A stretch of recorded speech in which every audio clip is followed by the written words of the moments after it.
Hi everyone, this is Dr. Serge. So you may have seen this news that came out a few weeks ago. So people in the alternative medicine area have been looking over this case for years now.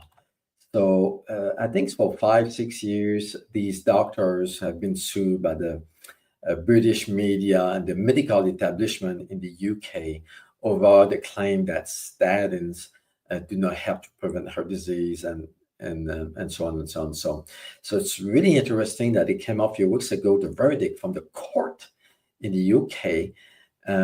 So it was three doctors actually that got involved. So you may know Dr. Malcolm Kendrick.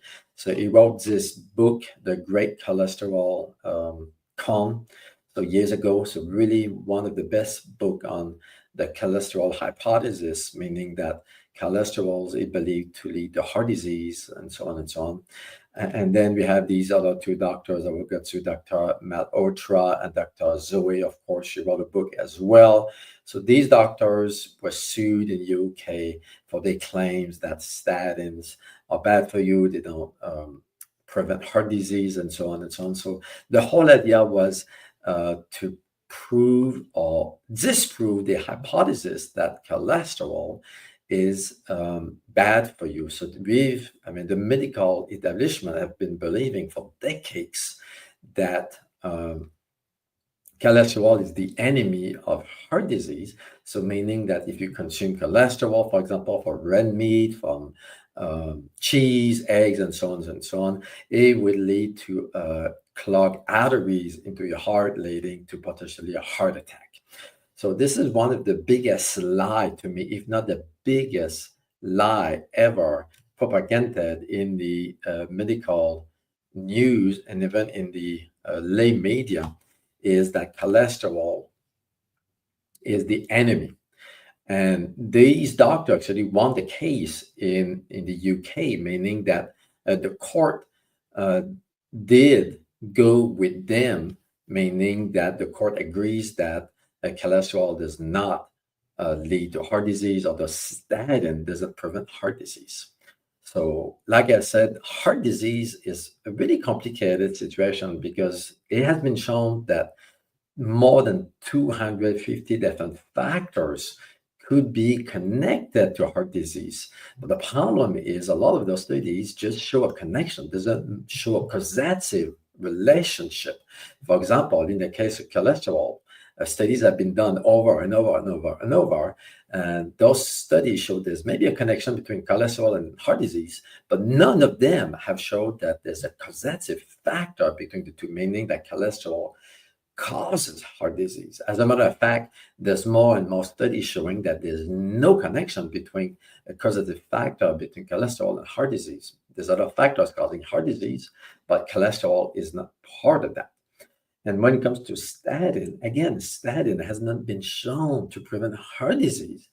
Doctors are so quick to prescribe statin. I see a lot of people in my office coming. They are 50, 55 years old or 60 years old, and the PCP are quick to just recommend statin, even though the cholesterol is fine, there's no inflammation in the body, all the blood work is normal, but they just go with the guideline from the AMA.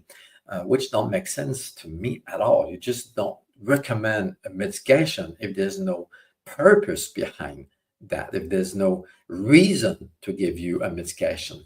As a funny thing, actually, in the UK a few years ago, they were talking to add statin to the tap water to the population. They can drink statins because they believe so much about that statin is the magic pill. It will help to eliminate heart disease and so on and so on. That just don't make sense. If you look at the studies that compare people who take statin, people who do not take statin, so the rate of heart disease is more or less the same. It doesn't prevent heart attack. As a matter of fact, statin is one of the worst drug, or maybe the worst drug on the market right now. So if you look at the number needed to treat, the NNT, so this is a number we look at when we compare groups of people taking or not taking medications. So the number needed to treat the NNT number, it's really important to look at, meaning that we look at how many people we need to treat with a certain drug to see an outcome, a benefit in the population. So for statin, this number, NNT, it's about 250 to 300, depending on the study you look at. So meaning, in other words, so you will have to treat about 250 people to prevent one heart attack, as opposed like an antibiotic, right?